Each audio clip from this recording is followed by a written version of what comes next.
Hajime!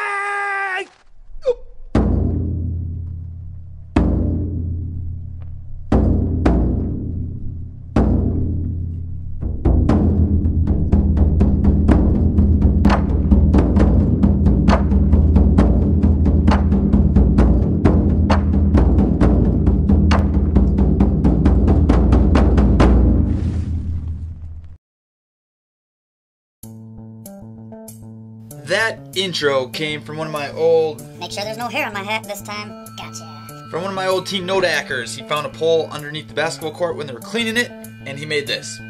That intro, and I laughed like 35 times watching it. I don't know why it's so funny, but it is. So, the Millrose story continued. Long story short, there were some people who saw my vlog, made a bunch of phone calls behind the scenes. I'm trying not to say their names because they didn't want me to. They helped to get me into Millrose. And I wrote Millrose off at that point and was ready just to go up to NDSU and get a meet in. Millrose happened. So, that is insane. So here's the continuation of the Millrose story. So, Millrose was supposed to be on Saturday, and on Tuesday I got a call of, hey, if you still want to go to Millrose, you need to get a ticket, and we can get you into Millrose because you got in, and you need to call this guy and the meet promoter and all this shenanigans, and you might be able to get in. and I was like, Holy crap, that's really short notice. I still kind of want to go. okay, I'll go, because there's a lot of people helping me get into this meet. So I got a ticket on Tuesday, but then we got that giant snowstorm, and my flight got canceled at like 7 o'clock in the morning. And I got on another flight, and within an hour that one got canceled. I got on one more, and that one got canceled. Holy gee willikers! That's a large yeti! And then there was no more flights that could take poles. And if you know anything about me, I'm a pole vaulter and I need my poles. so more shenanigans are kind of going on. So we came to an idea that I can get a flight on Sun Country. Jeff Coover is still going to the meet, and he still has his ticket on Southwest that takes poles. Maybe you can just take both poles. So that's what we did. After 3 flights getting canceled, Thursday I was supposed to head out, and then Friday I finally got on a plane to head out there. I was supposed to leave Thursday to compete on Saturday, but I got out there Friday morning to compete on Saturday. So that's what happened. So I got out there. But that worked out, because then on Tuesday I got a pretty good practice in, and we were just jumping on little poles because my shoulder was still kind of hurting. We were trying to create more space and keep the pole in front of me during the swing, and it was working pretty well. And then while we were working on that, we were working on trying to get my right leg over my left leg, because for whatever reason I line it up nice, and then the pole wants to go this way and I want to go this way, and that just doesn't work. I always say you want to look like a bottle rocket coming out of the top of the pole and not a firework. And I was definitely looking like a firework. But we're working on it, and it started to work really well. So I was pretty pumped no matter where I was jumping that I was going to jump well that weekend. So I get into New York, and I was just excited just to be there, and because Millrose is a pretty well-known meet, I jumped into a cab. So I got to take a New York cab. It was weird. It was kind of one of those, I don't know if you guys remember that vlog last year. I was in California, and I met this weird guy who pulled up into a van and started telling me that I was going to make a difference. I need to keep doing what I was doing because I'm inspiring and all this stuff. And I was like, I've never met this guy in my entire life. How does he know what I'm doing? The taxi driver did the exact same thing. He was just like, man, you gotta keep going. How much money did you make last year? and I was like, I lost money last year. He's like, that doesn't matter because things are more important than money, blah, blah, blah, blah, blah. And I sat in the cab. It felt like the Twilight Zone, but it was awesome. Kind of like Alchemist type of thing. I don't know how to describe it, but that's all I gotta say about that. so we get to the hotel, and the hotel's like the nicest, fanciest hotel I've ever been to. If you walk out the doors and you look left, I think this is left. It's my left, but on screen it might be backwards. you will see Times Square. And if you look to the right, you will see Central Park. And at one point, Pittsburgh Penguins showed up, coming to the hotel to play a game. 2, probably against the New York Islanders. It's a fancy hotel. Except, the best part is every time you jumped in the elevator, Tom and Jerry was playing. Tom and Jerry. So I was kind of bummed out every time I got to my floor because I like Tom and Jerry, and I was really watching Tom and Jerry all that I could. So I snuck my GoPro. I snuck my GoPro into the credential area where they give you water and credentials and your papers and where to be and when. And I got a little snippet of that. I don't know if it was supposed to be in there, but I did it anyways. So there. You're welcome. I had to get some food in my belly because I was hungry and I didn't know where to eat. And then I saw the Carnegie Deli, and I remember hearing it in an Adam Sandler song.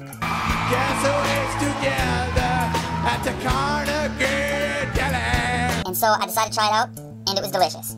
Thank you, Adam Sandler, for the food suggestion. It was amazing. The only thing I really wanted to do while I was in New York was go to Central Park. I couldn't go during the day because I couldn't walk around because I wanted to have a good meet. I couldn't go at night because I didn't want to get stabbed. And maybe that's all in my head, but I feel like all the crazies come out at night everywhere in the world. And Central Park is a good place for crazies. I did not want to get stabbed, tripped, raped, tickled. I did not want to die. Or maybe I would have got, maybe it's completely different. Maybe it's like a giant party in Central Park and everyone gives you candy and there's people hitting piñatas and snowball fights. Yeah, I didn't get to go to Central Park. Alright, and then I went to the New York Athletics Club. So I was told to bring some dress-up clothes so I could look all snazzy and nice. All dressed up because this celebrates 50 years of fiberglass poles, and I was invited. And I don't get dressed up very much. This is it. It's the last time you'll see this for a long time. Sorry, Gary. And they would talk about the first guy to ever jump 16 feet in the pole vault and induct him into the Hall of Fame.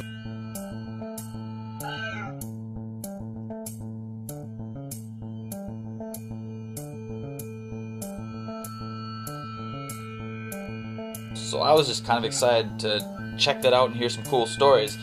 But here's what happened. I'm all cocky because I usually wear shirts like this that say how hard can you blow, and there's a bubble gum thing there. I dressed up in a tie and white shirt. Threw some goop in my hair, and I hate doing it. That's why I always had a hat on. I get there, and it's the nicest, fanciest place I've ever seen in my entire life. And every floor of the New York Athletics Club. So like one floor there's a swimming pool, in another pool there's like a fencing area, in another pool there's like a 60-meter track, and another floor there's like wrestling or judo or something else, and it was crazy. And when we got there, they put us into this room where everything was red, and people in the Hall of Fame had their face made out of a bronze statue. If that's not fancy, I don't know what is. So I walk in there thinking nothing of it. You know, the only other guy in there at the time was Tim, who had a jacket on and was like just chilling out, and I was like, no big deal, I'm just early. But as more and more people started walking in, they all had coats on. Everybody had a sports coat on. I was the only guy with a bright white shirt on, and everybody else had a coat. So it was the opposite of camouflage. You know, like when you wear camouflage in public, you're like, I see you even more. And I was embarrassed because there were some pretty important people there, and I was a fool. But that's the short story of that. So yeah, that was embarrassing.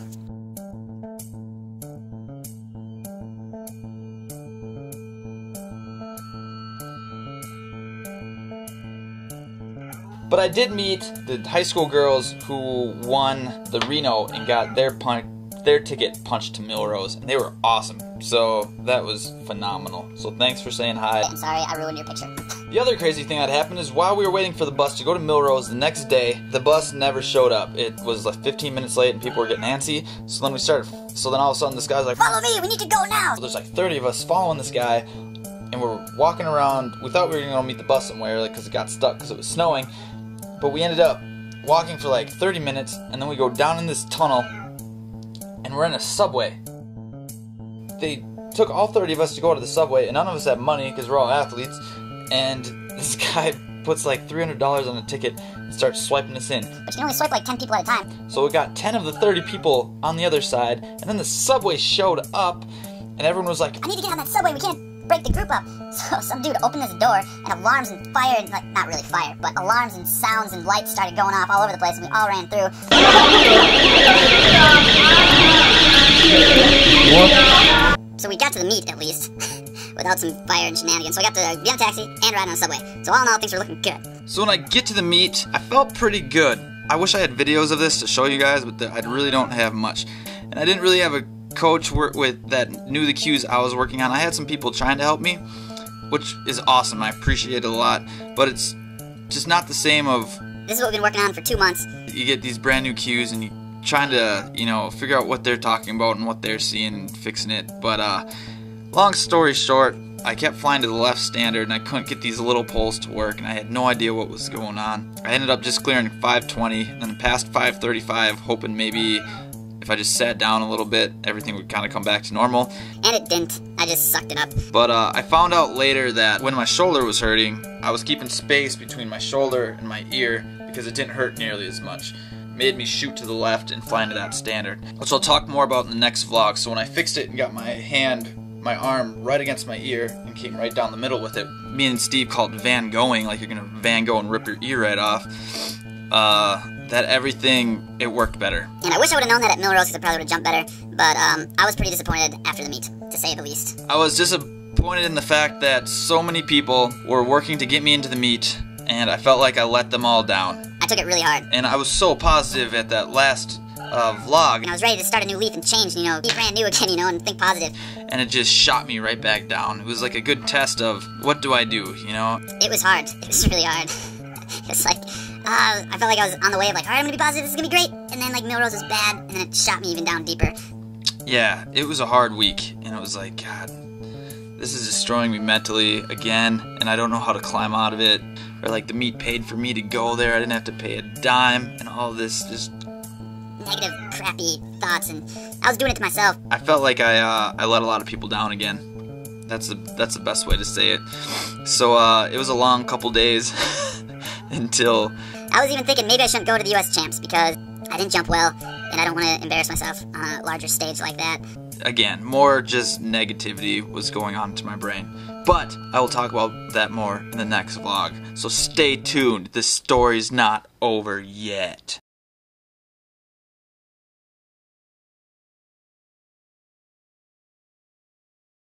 Faster than you can say spread 'em, I was inside the cold, gray walls of Statesville Prison. I was surrounded by pimps, rapists, and murderers. It was like being in the stands at a Los Angeles Raiders game. It was going to take all my police experience just to stay alive in here. I'm gonna try something new. So, you saw my mom fall on her face last week. And I have this old picture of Casey Weber eating it really hard on a pogo stick. And I was trying to debate with a few of my friends which one was worse.